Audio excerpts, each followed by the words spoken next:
Hey guys, welcome back.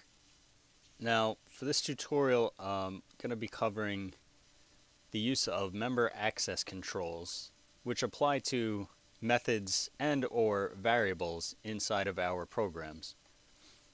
This will be the second time that I cover this, and I first covered it in either the fourth or the fifth video in this series, but I only briefly touched upon it so that you understood the difference between accessing methods that were available through other classes, either directly through the class name or whether you had to instantiate an instance of that class. So what I mean by that, and let me just use this file since it's open already, if we were to use the math class, we don't actually go and make a specific object from that class. And you'll see it'll actually throw us an error because there is no visible constructor in the math class. The way that we use the methods in the math class are directly through the class name itself. So math dot, and perhaps I need to be in the scope of something for this. Okay. If I type the name of the class and hit period inside of Eclipse, it brings up this long list of things, and we've used this before. These are all of the methods that are available to us without actually making a specific instance of the object of math class. And you can see the superscript S here, which denotes that these are statically available methods. In the previous tutorial video, when we started making our first class file, myObject, we did not have any static methods or static variables. And so when I had you do this and we hit period, you can see nothing shows up. There is nothing that is statically available to us. Although if we have a specific instance, in this case I'll use myObject1, that was spelled wrong. When I hit period, we get all of these methods that are available to instances or object instances of the class myObject. So there must be some way that we can control when we can access certain things statically or whether we need to instantiate a specific object from our class before we can access these variables or any methods that we might include. So let me jump back down here. When we talk about this, we have access modifiers and we have instance versus class membership. And if you want to find out more about this, you can go to Google, and if you type in Java access modifiers, you'll get a lot of information on it. The first one here is docs.oracle.com, and they provide a nice set of charts here which really kind of explains exactly what's going on and the differences between them. So when you see no modifier, what that means is the default, which in our case we used when we created our string by omitting public, private, or anything in front of it. The same thing applies if we open up Google and type in Java instance versus class membership. The first one that comes up here, understanding instance and class members. It has a nice set of tutorials and some code that really explains the difference between the use of the static keyword within your programs. So the keywords we're going to be looking out for when we talk about access modifiers, again, are private, public, protected, and if we lack any of those, so if we omit all of those, then we're using the default. And again, with instance versus class membership, a lot of the times you'll see keywords like static. Final really doesn't belong in there, but I threw it here anyway, and we went over that last time. And the this keyword, which again we covered in the previous tutorial. So let's start out with a few diagrams. When we're talking about public, we'll have two different class files. And here is class 1. You can think of this as our myObject file. And we're going to declare a variable, public string name and we'll initialize it to some value. But notice that we used the public keyword before our variable declaration. Now, when we go ahead and use our driver program, and that's in this bubble here, we create an instance of our class 1, which we did in a previous tutorial. And now we want to copy a string. We're going to make a new string in this class. I'll call it copy in this case. And we want to more or less just steal whatever value is held in this variable here. Well, we can do that and then we can print it out. And let's just go ahead and do that really quickly. So we have string name. And I'm going to go ahead, just to kind of simplify this for now, I'm going to comment out all of this code here.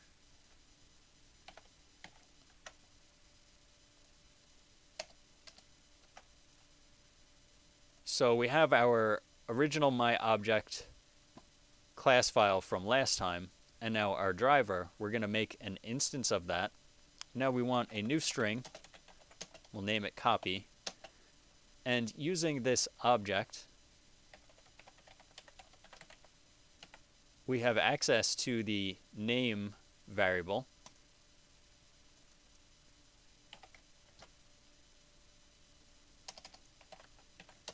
And if I go ahead and print out the value held in copy, and I'll do that now, you can see default name. Well, default name doesn't appear anywhere on this page. It's actually set up here.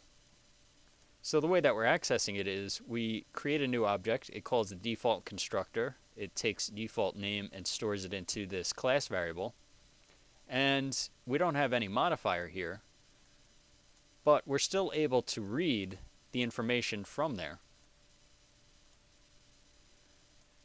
What we can also do is go before this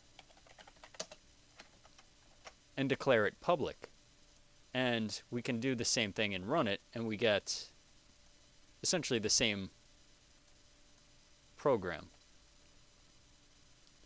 So now let's go back again and change this one more time, and let's declare this as private. And you can see this red X appeared on our driver program. And now if we highlight over it, we can see that this is no longer visible. So it gives us two options here. One is to change the visibility of name to default. The other is to create getter and setters for our name variable. So let's go ahead and select their first option to see what that does.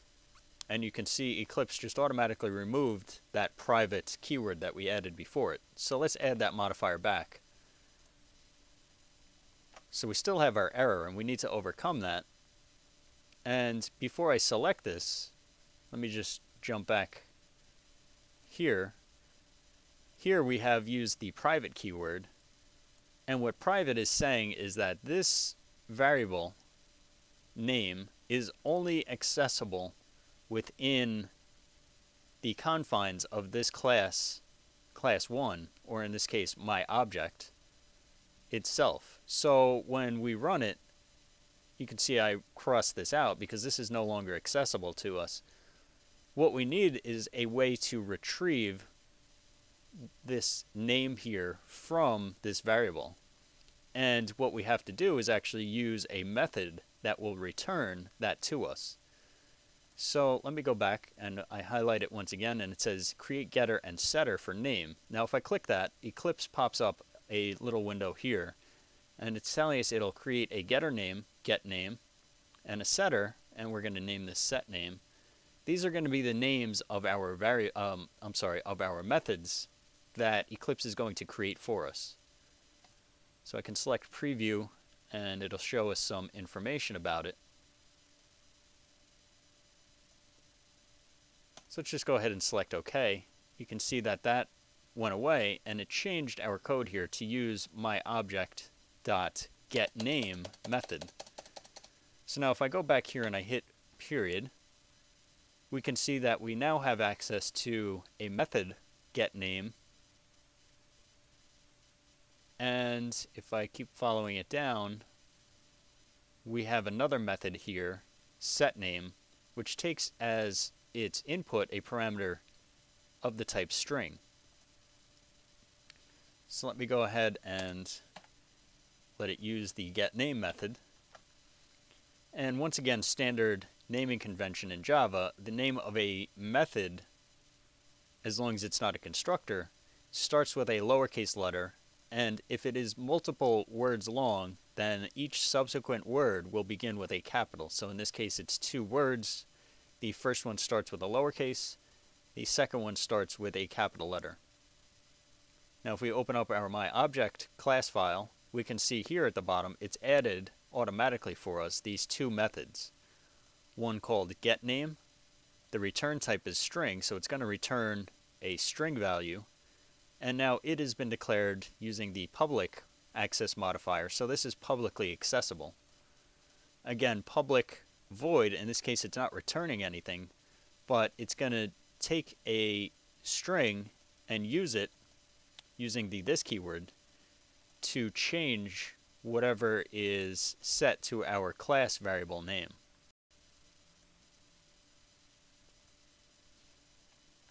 So now I can go ahead and run this and I get default name once again. Now let's go ahead and make use of our setter method. So we'll create string copy2, or I'll just keep copy actually, we'll overwrite it in this case. I don't need to declare it again. So just copy now is going to be equal to myObject 1 dot set name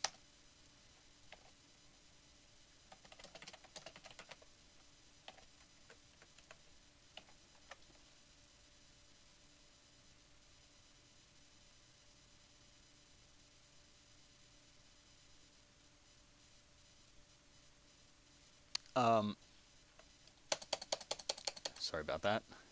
My brain's a little off right now.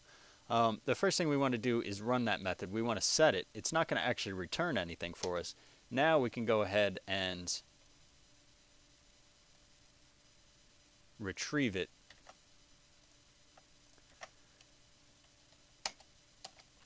And let's go ahead and now print it out once again.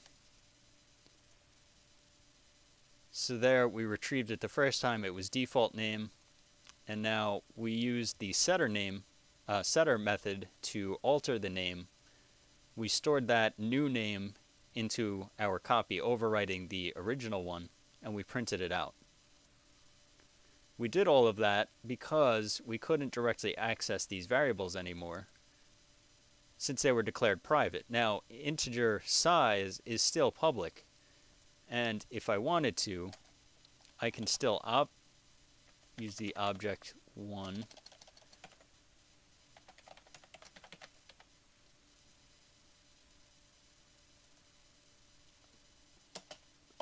and I could actually go ahead and change that to some value if I wanted. So let me print it out before, and I'll print it out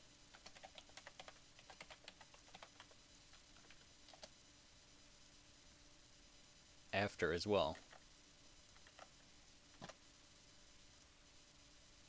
So it starts out at 7, which is our default size. And then in the second case, after I run this, so I've reached over and actually changed this value without using any setter method, and then printed it out for you to show that I was able to change it. Now, of course, if I use the private keyword again, now I can no longer change that in my code. So none of this will work properly.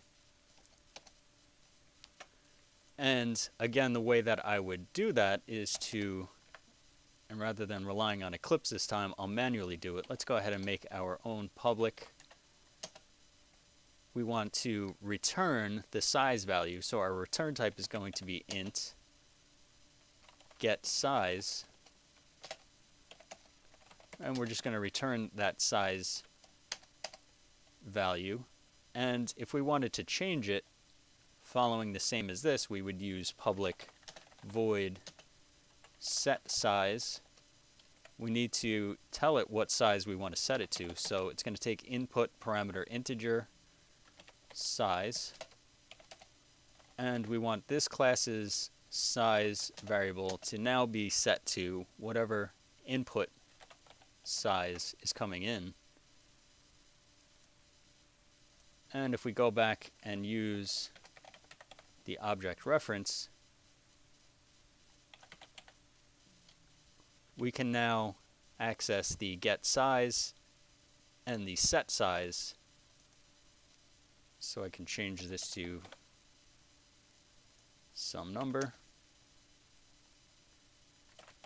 And now I can print this out.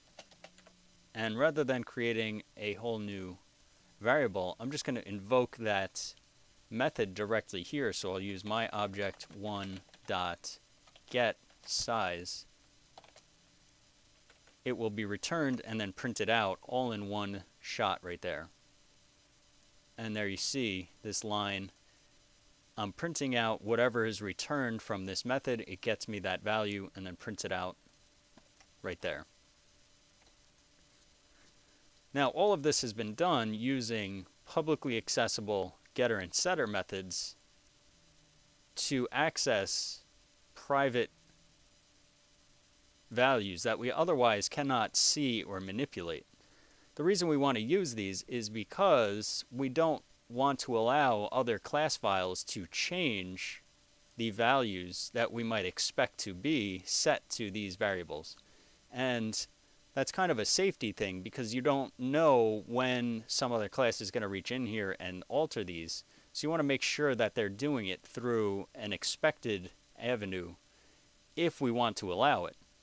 Now, maybe we didn't want to allow it, so in that case, if we needed to get the size and set the size within this class, but not allow any other class to access it, we can go ahead and change these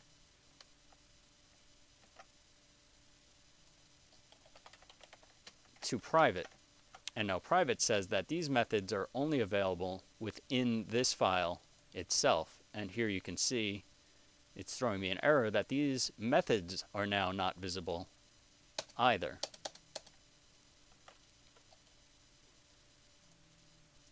So maybe when I would use that is rather than using the this keyword, and this is really just to show you how I could use it, I might say invoke the set size method here.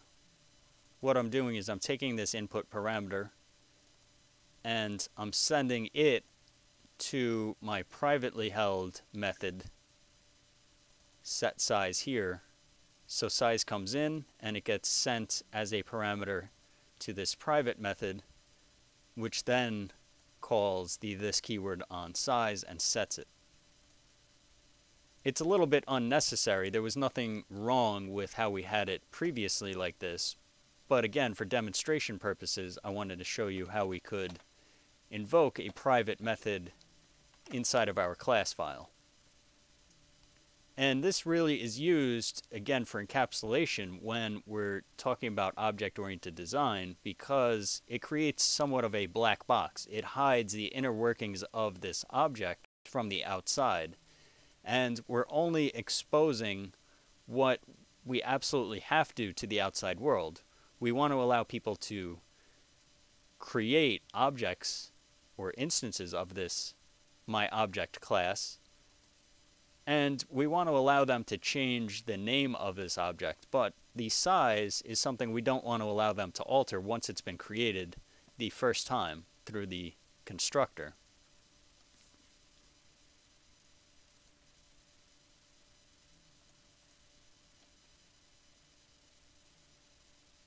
Go back to this. So here we've gone over the use of private and public.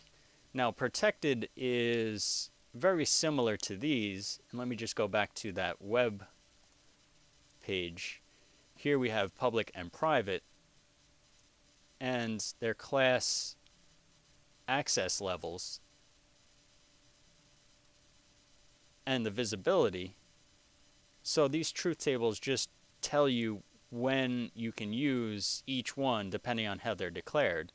Protected kind of falls somewhere in between when we would use no modifier and public. Really, it only differs in this case here,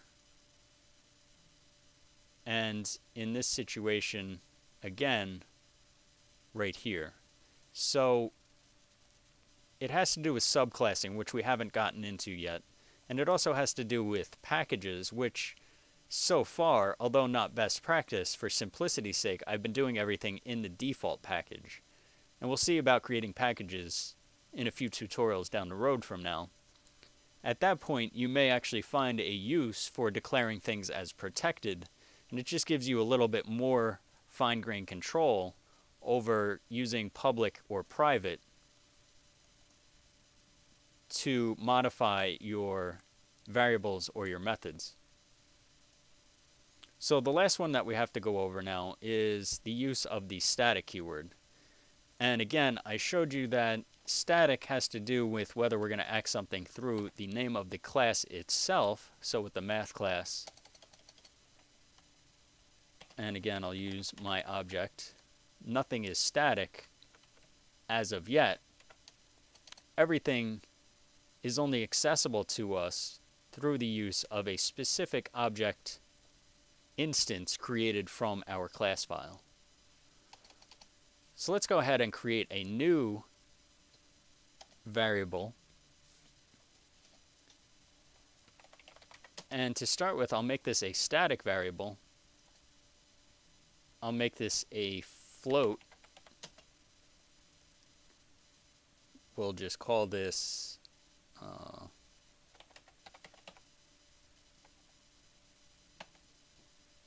how about decimal? And let's go ahead and initialize it right here as well. We'll set it equal to 3.14. Now, because it's been declared float, we have to finish with a lowercase f at the end.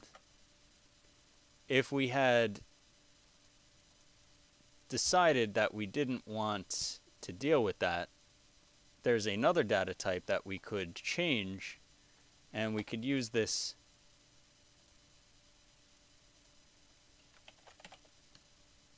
as a double, and it'll be read as a decimal, but it takes up a little bit more memory. So I'll just go ahead and leave this as a double. It doesn't really matter. This is just a demonstration.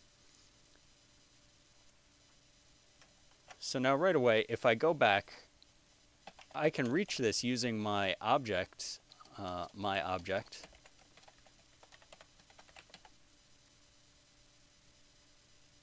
Here is the decimal, and you can see it has that superscript s. But I can also access it without creating a specific instance by using the name of the class myObject dot, and here it is now, decimal. And I can actually change that as well if I wanted. So now I can make it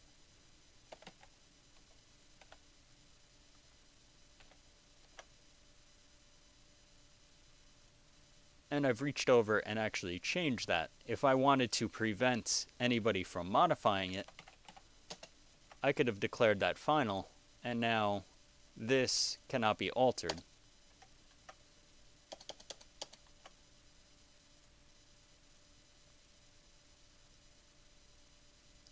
Now, if I wanted to actually allow it to be altered, I can remove that. And I could even remove this. I can make this private. And this looks very similar to what we have here, but let's go ahead and make a new getter and setter methods. We'll call this one, let's make it public, static void set decimal. It's going to take in a double value called, in this case I'll just name it decimal, and we'll say this decimal equals decimal. And you'll see that this will give us a warning, not directly an error. Actually, it is giving us an error. So if we do that, that's still an error. This doesn't work. So how do we actually change that? The way that we would change it now is if we go back up here. Let's first do this. We'll call, using the name of this file,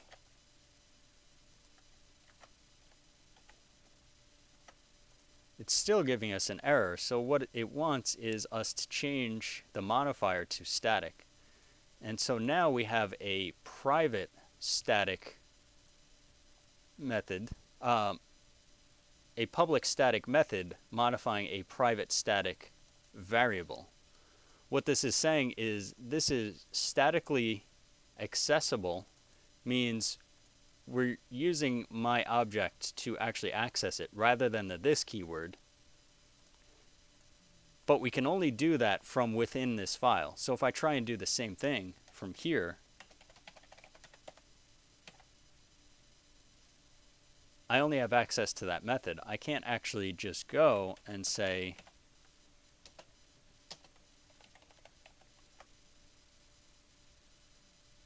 it's still not visible to us. So it's protected from the outside class, but it's statically accessible here. And here's the reason why we would want to do that. Now I can do my object without making an instance of it. I can invoke the setDecimal method, and I can change it to some value.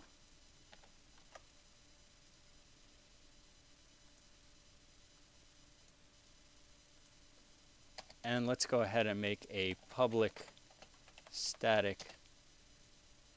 We want to return a double and get the decimal. Looks like I spelled that wrong.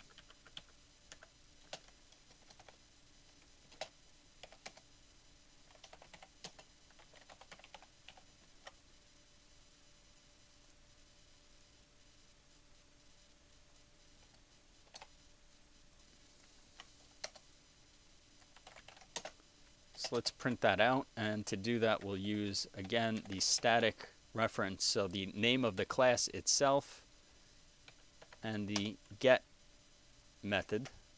And if we save that and now print it out, we can see that we've changed it from 3.14, which it initially started at, to the new value without ever using our object to reference those.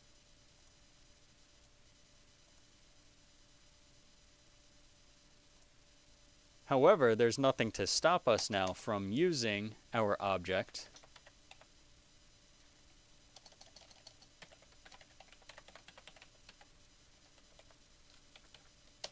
to get that decimal value as well, and we can print that out.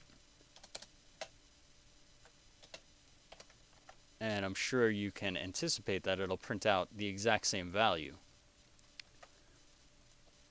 The difference here is that this, being a static variable, will automatically be updated once we update it in one place for every single object that holds it. So even if we had all of this other code down here, and most of this is now broken because of our getter and setter methods, we have 2 and 3 instances of objects from my object class. These would in fact all have the same decimal value because it has been declared a static variable. So if I go back to my little diagram here, you can see we have a static variable name, the getter and setter method for it, and then we make 2 separate object instances from that class. In this case, I set the name to new name has been set. And in this case, I'm just printing out whatever the default one is. In this case, the default was Brandon. But in both cases, the output would be new name set. The reason is, once I set it using one object, since it's a static variable, it overrides every other class's representation for it. So you have to be careful. If you declare something as static, you have to expect that it might be changed, and it will be changed for every single object that has been created from that class. Now, in some ways, it might be useful if you have multiple objects that are referencing one class, but you want to keep track of how many objects have maybe been created from it. You can create a static counter which would be updated every single time.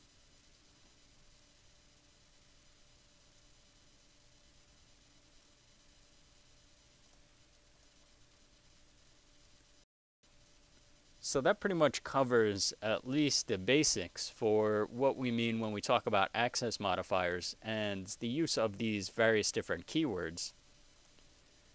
Now, in the next tutorial, I'm going to apply what we learned in the previous tutorial, which was just creating our own first class file and mixing it with the use of these various different keywords to create our own class file called coin, and then we're going to create a driver program that allows us to flip one or multiple different coins and keep track of the number of heads and tails that we get with each one of those. So thanks for watching, and stay tuned for the next video.